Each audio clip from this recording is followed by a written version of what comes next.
പാതിരാ നേരത്ത് കണ്ണീരൊഴുക്കി നീ ചൊല്ലുക പരിഭവങ്ങൾ അല്ലാഹുവോട്.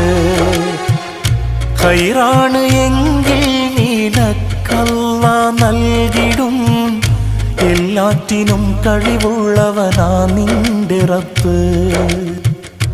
അവനിലായി മാത്രം നീ ഭരമേൽപ്പിക്ക്, മനസ്സറിഞ്ഞവനോട് കൈനീട്ടി നോക്ക്, എല്ലാം ശരിയാകും. റബ്ബുണ്ടല്ലോ മേലെ, എല്ലാം ശരിയാകും. അവനുണ്ടല്ലോ കൂടെ, എന്താണ് നിന്റെ നിരാശ? വെടിയല്ലേ പ്രതീക്ഷ, എല്ലാം അവന്റെ പരീക്ഷ. തളരല്ലേ മനുഷ്യ, സുബ്ഹാനൊരുവൻ